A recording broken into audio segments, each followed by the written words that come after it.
Since the 1960s, Liverpool's popular music prowess has achieved international prominence and renown, firstly with the Beatles and a host of other Mersey beat bands. By 1977, punk had arrived on the music scene, and local club owners and music enthusiasts Roger Eagle and Pete Fulwell set up Eric's, a club in which Liverpool youth could watch and form new bands.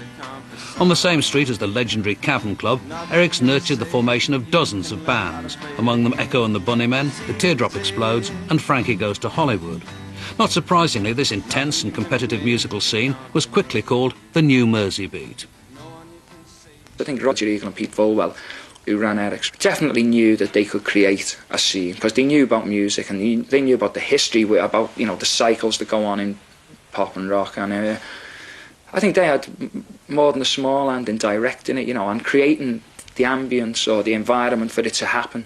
Well, it was the first club I'd ever been to, you know, because me and Wylie went on the opening night when it was upstairs in a club called Gatsby's. I think they hired it for a month or something and put on. It was the Stranglers, Pistols, Runaways. They were the first 3 gigs I remember seeing, and it was just great. The opening night, there was a queue right down Matthew Street, and to get in, it was 60 pence, I think, and you became a member for that. And me and Wylie were both underage, and it was like, you know, will we get in? And then when we got in and we were a member, it was like mega, you know. Ian McCulloch and Pete Wylie, once inside the damp basement club, encountered a clique of glam punks, among them Pete Burns and Jane Casey. Matthew Street is in quite a bad area for sewers, and every so often Eric's would flood, and you'd go downstairs and open the doors and there'd be water, you know, knee-high, and there'd be rats swimming in it. There were rats everywhere. Sometimes they'd just crawl out over the bar. We weren't all dirty and grungy in ourselves. That came later with the mainstream punk movement. All of the sort of punks or musos that I knew, even if it was Wylie, were incredibly vain. I mean, I know for a fact he had skin-tinted Clearasil in his shaving bag, you know, but it was an exciting club. It was filthy, it was disgusting, but it did have a great atmosphere. Big names like The Clash would play at Eric's, providing the inspiration for aspiring young musicians. One of the first local bands to get serious and get on stage was Big in Japan. The band's leader, Bill Drummond, had strong ideas about the group's image. Bill was around a lot of that time, and when he decided to put the band together, it just seemed natural, really, that I would sing or scream or perform in it.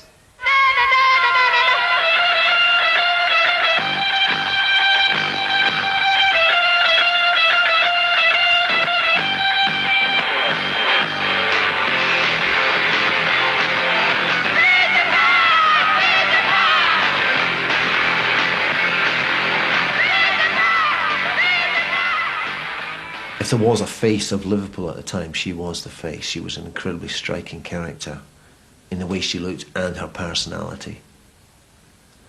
And then at some point we got Budgie in, who'd been in various other bands, and everybody recognised Budgie was a really good drummer. Big in Japan, it was like, yeah, you had to play fast. But then I kind of, from what I remembered, you know, found out ways of appearing to play fast whilst not playing that fast, you know. Eric's was, I don't know, basically you were living there, and we would rehearse in the daytime, and then we'd probably come down to hang out at night, and hopefully get a gig together as well. Big in Japan used it as a rehearsal space for like that 6-month period I was with them, I think. We got Ian Brodie in as well, who was this young lad. He was only 15 or 16 when I first met him, who was already a really good guitarist. You know, brilliant musician. So he gave us a real sort of musical solidity.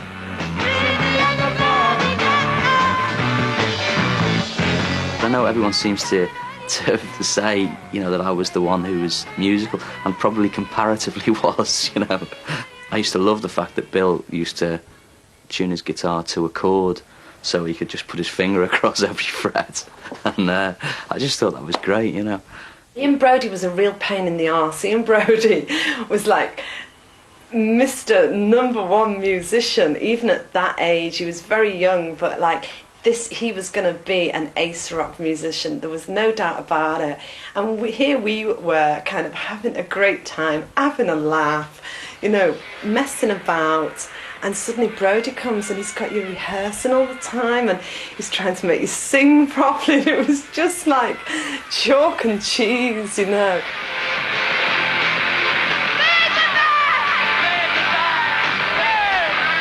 Big in Japan included 17-year-old Holly Johnson, soon to become a key player in the Liverpool music scene. The rest of the band hated the closeness between Holly and I and the way that we'd kind of, you know, we'd be pains in the neck and we'd always be trouble wherever we went. At the end of the day, that set the vibe, really. The lineup of Big in Japan was in a constant state of flux, and Holly's bad timekeeping made him an early casualty. As soon as Holly was gone, the chemistry had gone of the whole thing. And that mistake was made later in something else I was involved in. Getting rid of somebody, you could see all the problems with a certain person, and you don't see the positive part of what they bring to the chemistry of the situation. It must have been like in the Beatles, they must have looked at Ringo and thought, oh, I've got to put up this crap drummer. But if they got rid of Ringo, they'd have got rid of one of the most vital ingredients. Dave Balfe, bass player with another local band, Dalek Eye, quickly became Holly's replacement. You know, I got the job, is the short answer. I had a Fender jazz bass at the time, and that impressed them enough, as much as anything, I think, and I got the job. So then I was doing Big in Japan during the day, and Dalek I Love You in the evenings. Dalek I were just so brilliant, and Dave Balfe went and left and joined Big in Japan. He must have been mad. And it was terrible from that point on.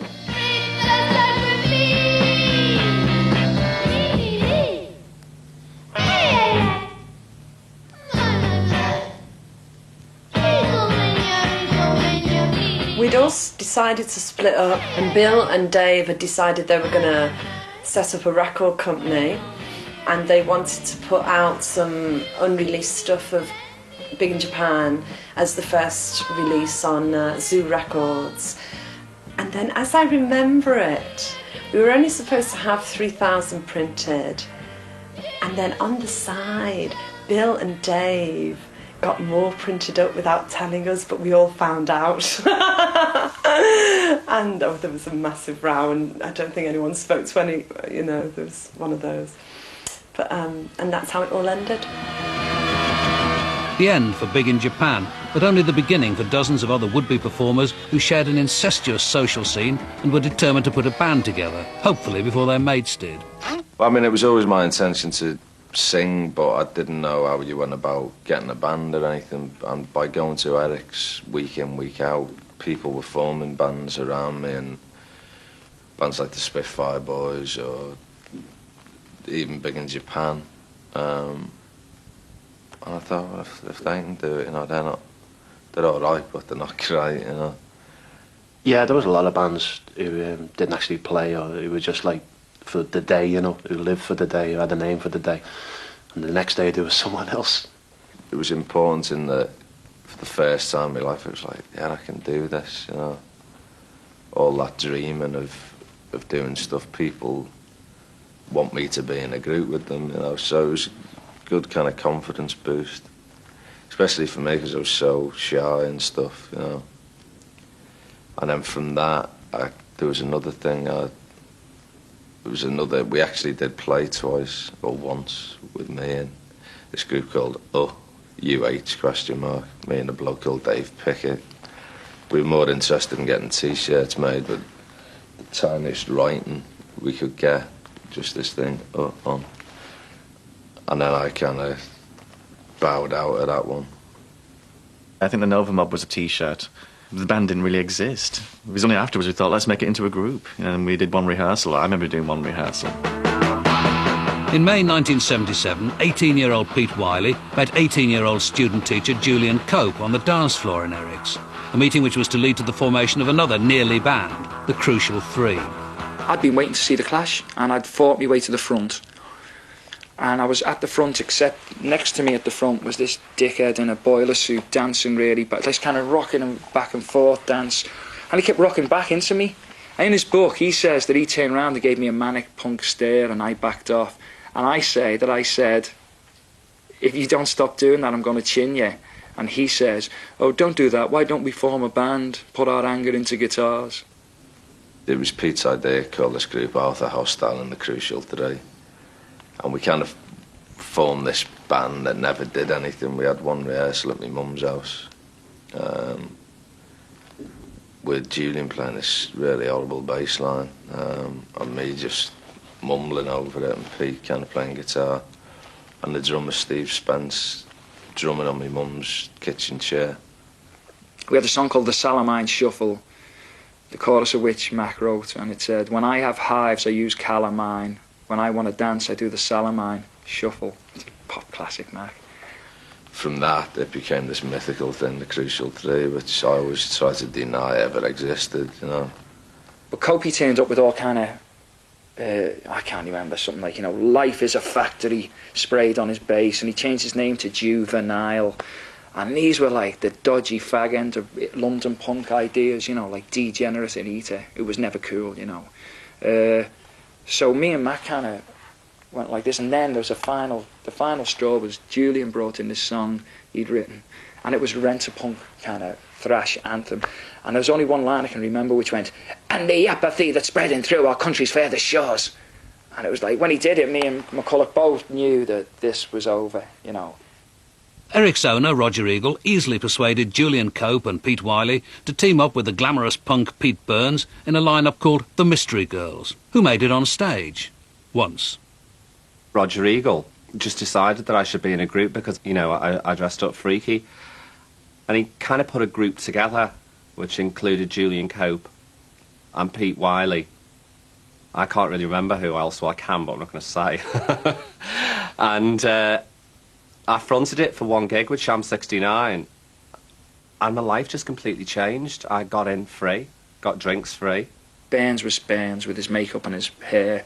Cope was in an overcoat, probably playing his bass. I had my mum's white Mac with plastic gold buttons, white blouse with kind of blue flowers, a nylon blouse, red satin kecks, and a toilet seat that I used to wear. We split up after that one gig because Pete Wylie wanted to wear a toilet seat on his head.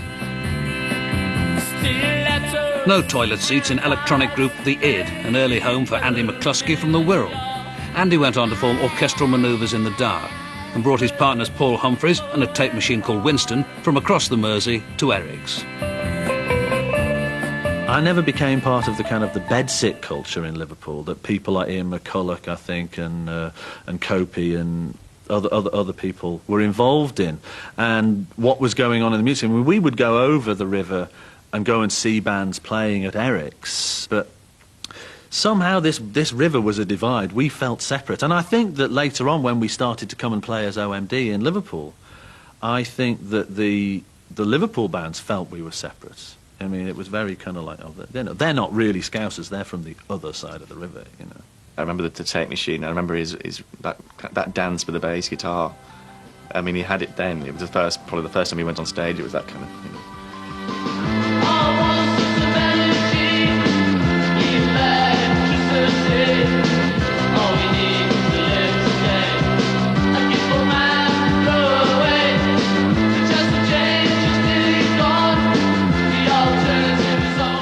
Quite unhip, actually, Andy, when he started out, it has to be said. He had a kind of curly perm and things, you know, and it was a shame. But he did have a great voice, and he did cover versions of Stranglers songs and things, but then he started to write his own stuff, and he wrote Electricity, and I mean, it was one of the first things to break through from the Eric scene. Lo and behold, Electricity comes out. 2 weeks later, we get a phone call from a woman called Carol Wilson, who is starting a label which is a subsidiary of Virgin, and she asked if we had any more demos, which we didn't.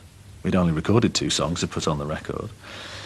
So she said, well, are you playing any gigs? No, we weren't for 3 or 4 weeks. So she came up to Paul's mum's house on a Saturday afternoon when she was at work and trooped in with her new A&R man, sat on the sofa, and we went through our entire set of about 8 songs that lasted about 25 minutes. And she said, oh, yeah, that's great. And the next time we saw her, she handed us a contract. It was like, it was so easy, it was ridiculous. It was like, people say to me now, well, how do you get signed and what do you have to do? I was like, oh, bloody no, it just fell on my doorstep, you know, it just happened.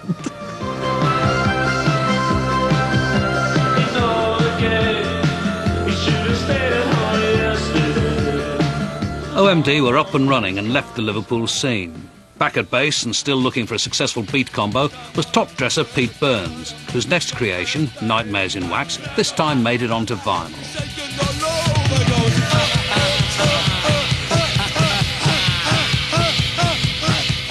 Nightmares in Wax came about as we knew that if we did a gig and I looked really outrageous, somebody had put us in the studio.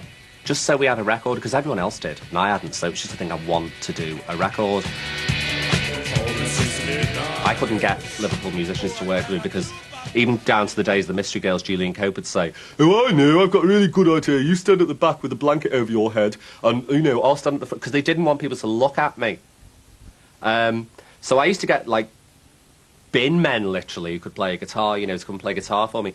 And if they were any good, like, people like Wylie would jump out of a bush and say, you were really great last night at Pickwick's. Don't want to be with that loser. Come and join my group, you know. And they would be interested because he got more coverage in Sounds and NME than I did, because they were really up the bum as well, those papers. They just couldn't stand the fact I was so fucking glamorous. Oh, and that's the way, I like it. That's the way. Pete Burns' old accomplice Pete Wylie had formed a band called Wah Heat and received glowing press for his early indie singles.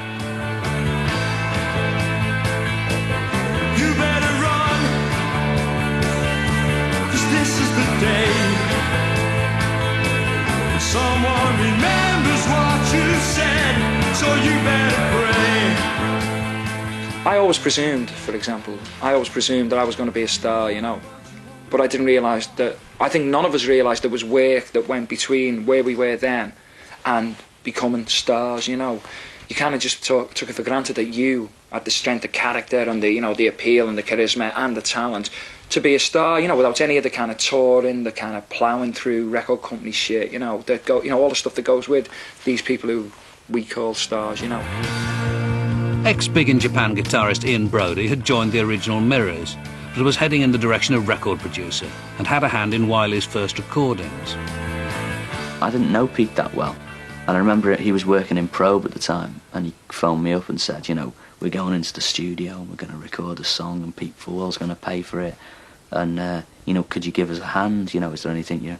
So, and I was going to London, but we met up the night before he went in and we took 2 guitars into Probe, he had the keys, and we sat there and we sort of just changed things around on the song, and I lent him an amp, you know, and said, you know, dude, maybe when you record it, try doing this and you get a good, you know, and a bit of stuff. And I went off and forgot about it. And then I remember hearing that single and thinking it was fantastic, which was Better Scream. And that surprised me. I'd always thought Pete was a really good talker, you know, but I wasn't sure that, you know, he could make a good record and that. You better scream, 'cause here come the saints. You better scream, run away, here come the saints.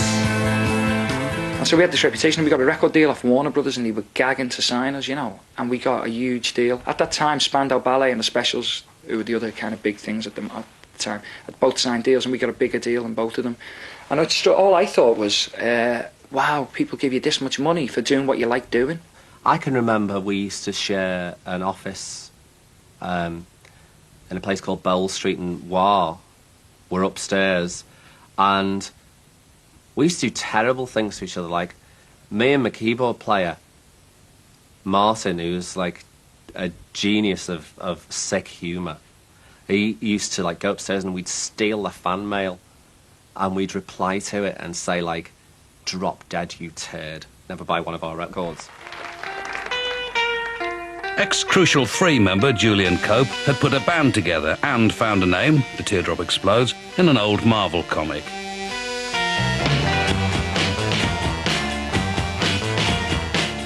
Meanwhile, Bill Drummond, who had played in Big in Japan, had set up a small record label and was looking for new groups to sign. And a green car. Julian had got a new band every week, and because Big in Japan didn't exist anymore, I wasn't a rival anymore, so we could talk to each other, or be seen to be talking to each other.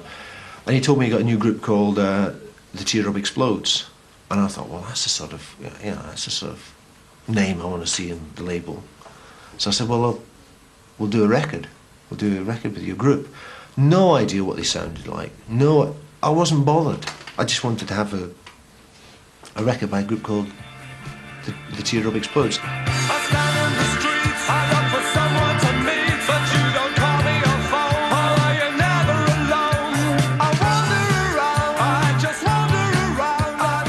We released a single, the first single on Zoo, Sleeping Gas, and that got Single of the Week in a few of the music papers. And it sort of took off from there, really. It was through Julian Cope that another ex-Crucial 3 member, Ian McCulloch, was to play in Eric's for the first time, as part of a trio with a drum machine called Echo and a guitarist called Will Sargent. We all knew Copey, and he knew that me and Mac were doing this thing with the drum machine. They were doing a party for CF Mott, which is a college in Prescott, where Copey went, like teacher training college or something. And they were doing like this party at Eric's. It was on a Wednesday night. And he said, do you want to support us? And we just went, yeah, even though we didn't have any songs, or all we had was like these tapes done in, with no singing on or anything, because Mac wouldn't sing, He just played the guitar along with what I was doing, Well, it was weird because we went on stage and the drum machine wouldn't work for about half an hour. So we were standing on stage. I stood there for 10 minutes in this red polo neck. Thought, sod this, got to get off, It's unprofessional to be seen looking clueless, And I shot off back to the dressing room, and Will stayed on stage trying to fix the drum machine. And we just did this one song, It was Monkey became Monkeys, because it was basically E all the way through, All the girls are the same. They don't knock it, then rock it. We did it. We did the thing. I just got the drum machine going. We all started playing. And Mac just became incredible all of a sudden, like this sort of quiet bloke that Wylie had told me he could sing. All of a sudden he was like Iggy Pop, with real cross between Iggy Pop and Mark E. Smith or something, like real serious attitude coming across, and everyone's like gobsmacked, as Scylla might say. Suddenly there was 2 real bands, Echo and the Bunnymen, Teardrop Explodes. There's actually people in these bands, and they had no idea about playing outside Liverpool, and no real ambition to. All they wanted to do was get up. I think, they would have secretly harbour all sorts of ambitions, but ambitions they would talk about was, there didn't seem to be any more than wanting to get up at Eric's and play there. Anything more than that would have been considered uncool, I think. Because in Big in Japan, we played all over the Northwest, and I'd got to know all the promoters and got their phone numbers, because I used to deal with them. I started phoning them up and say, got these 2 bands, Echo and the Bunnymen, Teardrop Explodes, 60 quid, and blah-de-blah-de-blah, whatever. And so we started getting them dates. Bill Drummond had teamed up with Teardrop's bass player Dave Balfe to co-manage both bands. Equipment was in short supply, and the band members could be very demanding. The first few months and couple of singles, we could only do gigs together because we each needed each other's equipment, and I was providing the bass guitar for them and stuff like that, and I think the bass equipment for both the Bunnymen and the Teardrops. And and it was like a long time later when they actually did a publishing deal that they could afford enough equipment to actually do gigs in separate cities on the same night. Taking advantage of, breaking the back of love. Easier said than done, you said, but it's what's difficult to say. The Teardrops and Bunnymen soon signed to major labels, and their careers began to take off. Now working as a producer, ex-Big in Japan guitarist Ian Brodie was involved with the Bunnymen from the early days. There was a song called The Back of Love. It wasn't called like that. It was called Taking Advantage, because the rest of the group were really angry at Mac because he wanted to have love in a title. And they were really... I remember sitting there with this ridiculous conversation while they were all chatting about it in a cafe, and Mac saying, but it's not love, it's the back of love.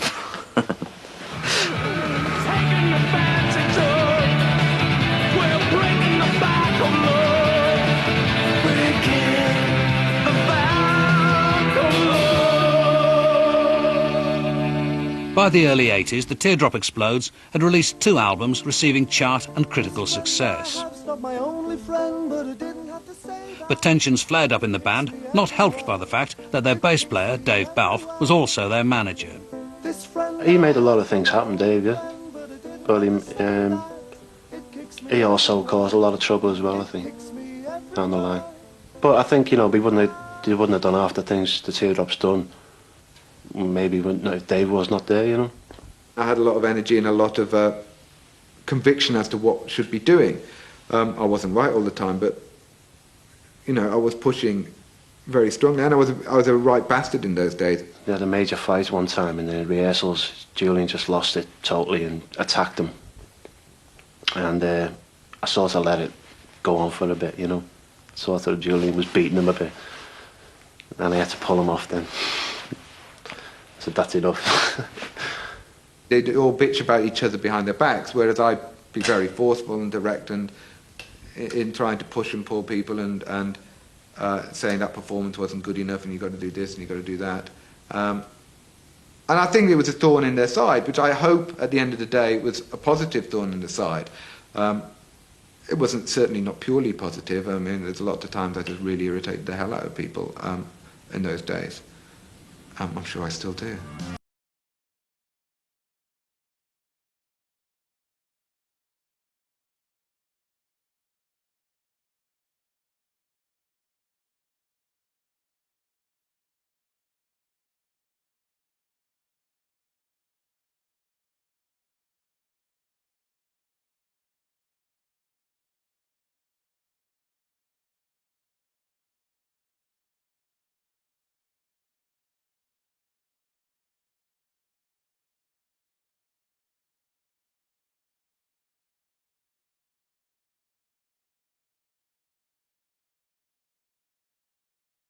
York, and Balfe and myself went for a coffee one morning and said we decided we wanted to go home, and that was it. We went to see Julian and he said, "Do you want to go home?" We said, "Yeah." So we called it 3 weeks tour and went back home. I think our girlfriends had just come out as well. They'd only been there 2 days. They were pissed off, to say the least. I think I was the guy who kind of packed in. I know I was the guy who said, "Right, I'm going home." About 5 days from the end of the tour, I'd just had enough of sort of weeping uncontrollably and all kinds of stuff. And everyone else was dead grateful that I'd done it. Looking back, the tour manager should just have, you know, gone and took me to a doctor, give me some Valium, and got me through the end of the tour. But that was that. In what was to be a final attempt to salvage the Teardrops, an album was in production and a UK tour was planned. The tour didn't show the band at their best, and the album was never completed. Soon after, Julian announced that he was going to pursue what was to be an erratic solo career. By 1982, it was time for Pete Wylie to experience mainstream success for the first time with a song called The Story of the Blues. Story of the Blues was out for maybe 2-3 months before it was a hit, you know, and it was only a fluke that made it a hit, really. Peel and Kid Jensen kept playing it, you know, and Janice Long would play it. Then Christmas '82, there was a TV show on Granada, and Duran Duran got caught swapping the tapes by the MU. So they got kicked off, and we were the nearest kind of viable replacement, so we went on and did Story of the Blues, and it kind of went mad, you know.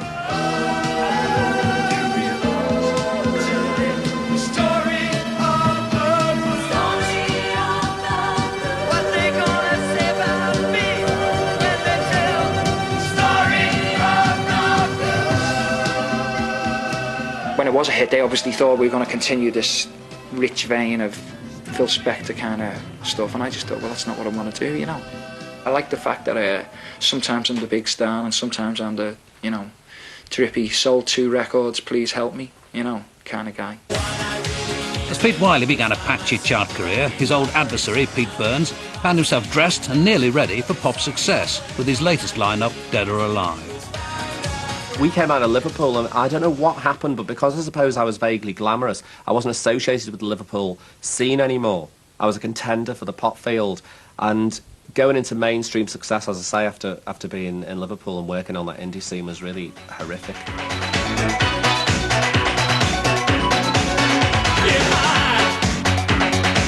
I get to know your name.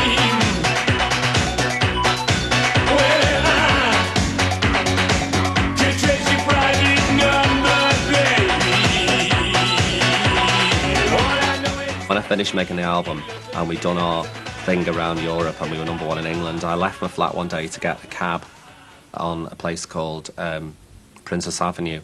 I lived off Princess Avenue. And, of course, I felt like Mr. Silly pop star, you know, dark glasses and headscarf and stuff like that. And all these schoolgirls came running towards me because they'd recognise me. And then they started screaming, "Get out of the city, you filthy queer, you filthy puff," and throwing things and kicking the cab and stuff like that. Schoolgirls. Yeah, schoolgirls. I expected to be, like, adored by them because I was a pop star. But it was these schoolgirls, and they were big fuckers, you know. They were really like farm women.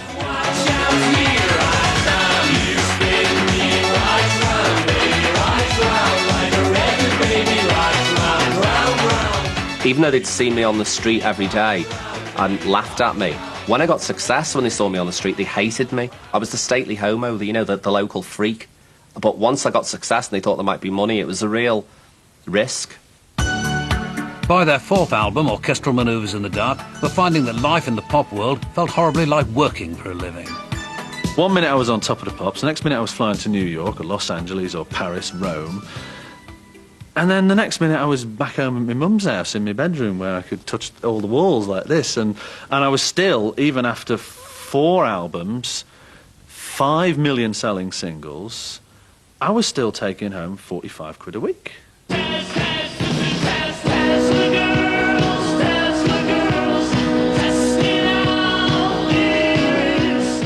I think, strange enough, it's when things started to feel wrong to me, is when I started to realise that I'm in a business here now. This is how I earn my living.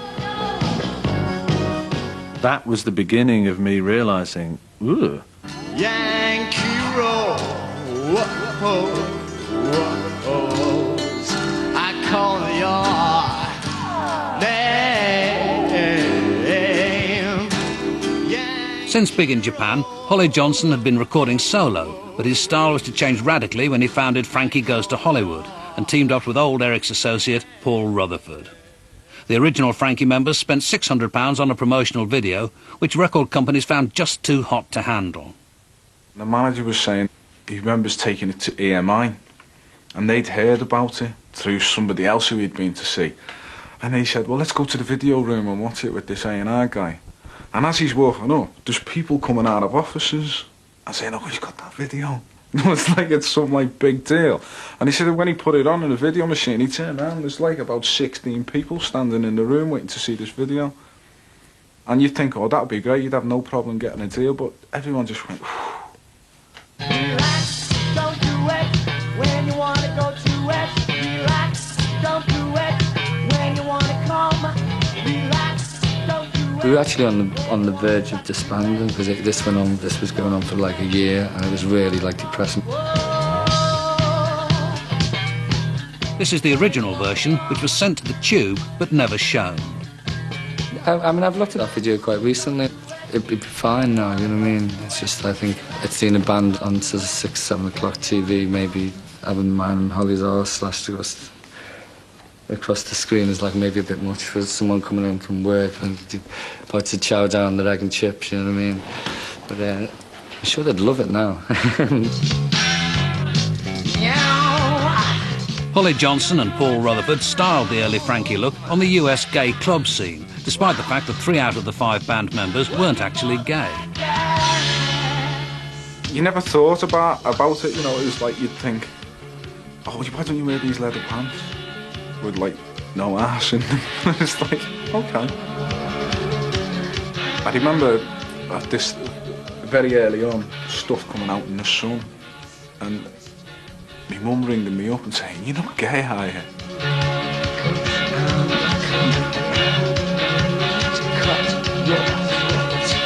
This whole gay thing just got blown out of proportion, and then the first thing I see is like there's a front cover of the NME with Holly and Paul in rubber vests, and then the penny dropped, and it was like, hang on, we're playing in heaven.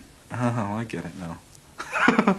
I think Frankie was different mainly because me and Holly were different, because we went from like a strictly rock background. Everyone was really into like rock music. I mean, their exposure to dance music came, I suppose, with the advent of Frankie as well. You know, I mean, that was, but basically they were still like they're all still rockers, all rockers lads, and we're all disco queens. Frankie Goes to Hollywood finally got a record deal and top producer Trevor Horn to work on the Frankie sound.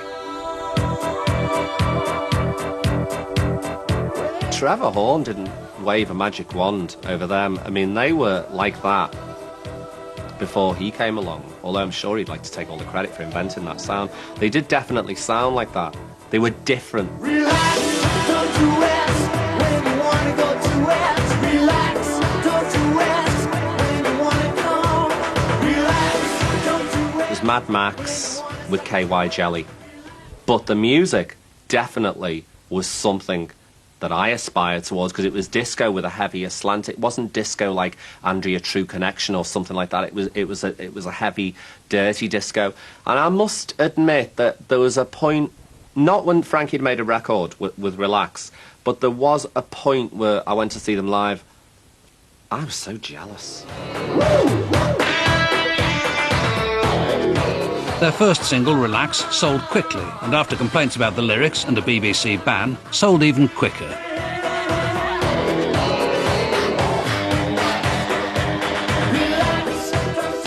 Suddenly we've got 3 consecutive #1s, so we're matching like Beatles records, and we're matching to like whatever it is. It's all kind of gone nuts, and we're going nuts at the same time. We're having a fun time doing it.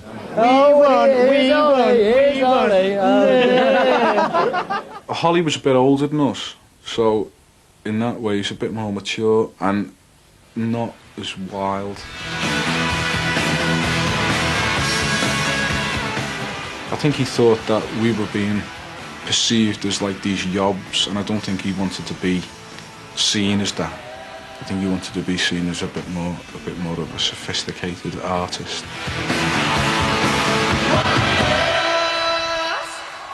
Halfway through the second album, we decided we didn't want him anymore, and I think we rang Wylie.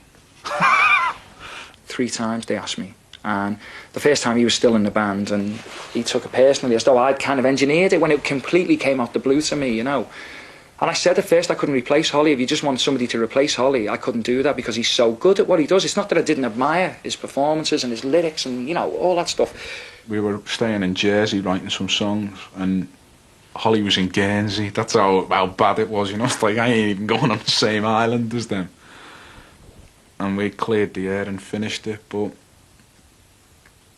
by then the rot was in, you know. It was only a matter of time before it was all going to go. It was really ugly. It wasn't happy, and then having to turn it on for like kind of 2 hours, you know, while you play and things, and then come off and it'd be like it was all back again. Because it was actually, we were getting physical before we were going on. Everyone's arguing that the intro music's on, and there's like 20,000 people screaming because you're just about in, and then someone decides to land a punch on somebody.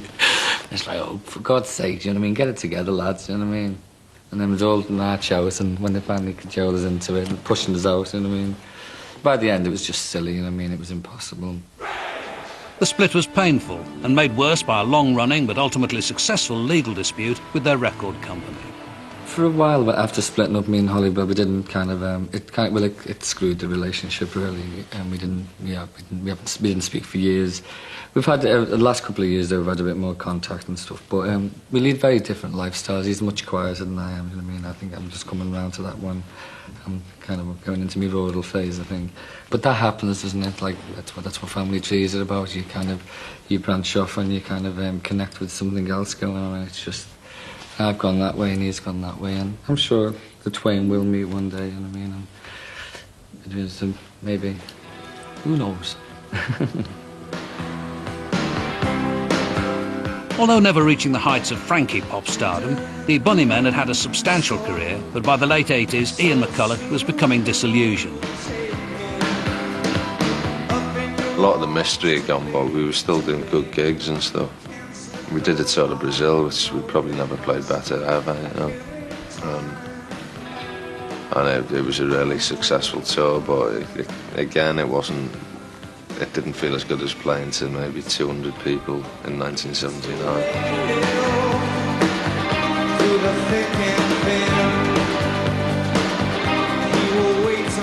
It was at this point, you know, Mac was completely separate to the rest of us. Like, we'd go on the tour bus in America and he'd fly, so he could stay in bed another couple of hours. You know, ridiculous, stupid things like that, you know. And he was separating himself all the time. I never used to see him except on stage. He stopped coming to sound checks as well, you know, which was like weird, you know. He was starting to think he was like God, you know. Even God has to sound check sometimes. I just felt something bad was looming, you know, within the group. You know, we'd do a few fights here and there. Me and Les usually. There's one sudden massive one where I won't go into it, but it was quite funny looking back, but it was well heavy, you know, and he's a strong sod as well. And he sort of headbutted me, killed, but I got up, you know. Well, I was actually already down when he headbutted me, but it was just all that kind of stuff going on. It was like, oh man, it's got to be more fun than this, you know. There was a phone call where I sort of said, look, we're carrying on. And he just said, you know, he called me a twat and that, and that was that, you know. And I said, well, that's what's happening, see ya, you know. Just said, you bastard, you know. And Will said, well, some of my favourite groups have done that, you know, gone on. And I said, who? He said, the Buzzcocks. And I said, you know, and then said, who else? And he said, Pink Floyd. I said, yeah, great, one of my favourites, you know. So then, and he said someone else, though. Some real bizarre group, like, so then, Mud or someone, you know. I just hung up on him. I wasn't going to do it until bloke at the record company said, why don't you get a new singer?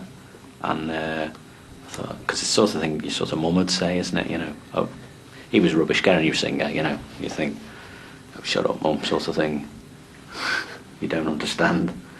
But because this bloke at the record company suggested it, I thought, bloody hell, you know, if they're suggesting it, maybe it is feasible.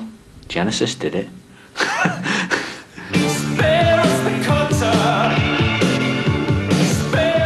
It was sort of maintaining something, but it wasn't really going anywhere. Nobody, it was just seen as a total embarrassment. Like, you know, we never got written about at all. Like, you know, in the papers, just ignored us completely. It was like, Bunnymen without Mac, 9 danker.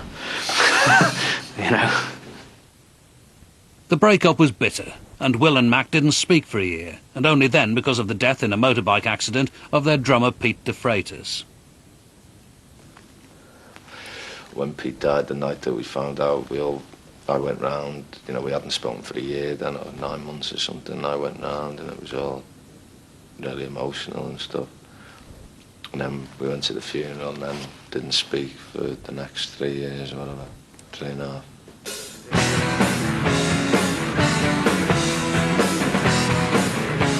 Will Sargent and Ian McCulloch are now working together again under the new name Electrofiction. It's only since being back with Will, really, that I've got the focus back, and, you know, the direction of my life is kind of, I feel like it's written out for me again.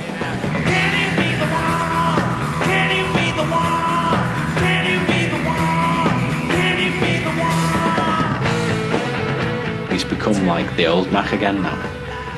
You know, and he's back being all right now. Like, you know, I don't know how long it'll last, but you know, he is all right now. You know. With the KLF, we're on Mount Fuji in Japan, researching for something. So we can't be doing Top of the Pops, but I hope you enjoy the video.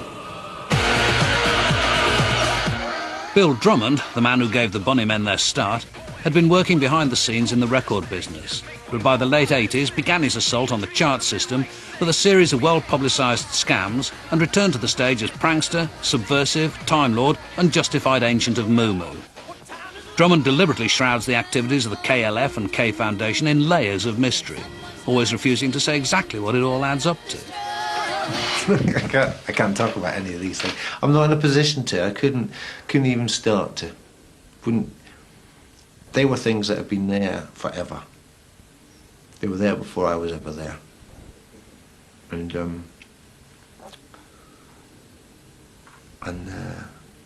now they're still there somewhere.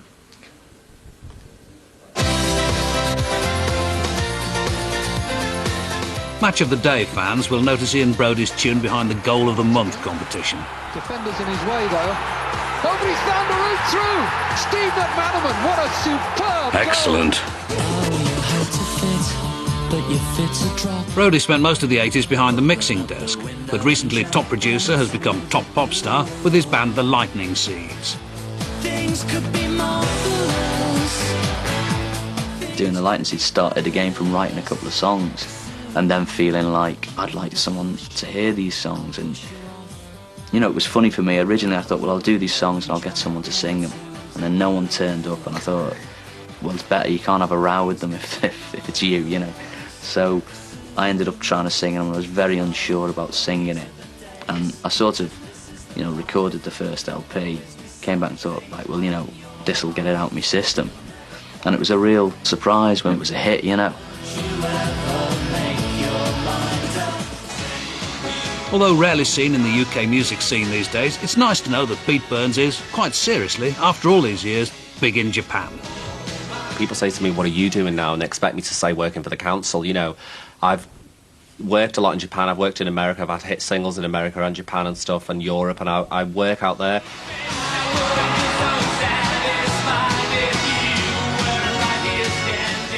It's been like one long night out, largely. It's like I went out sometime in 1977 and I haven't gone home yet.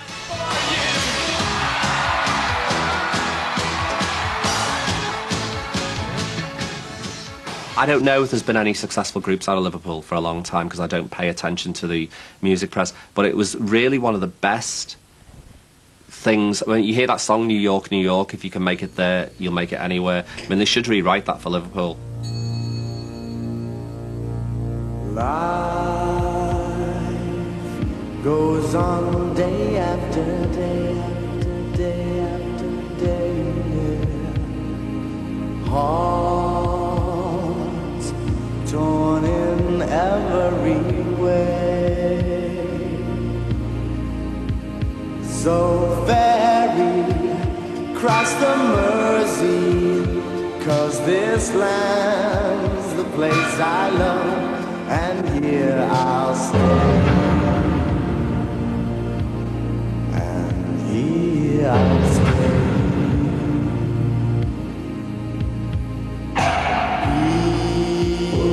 People, they rush everywhere,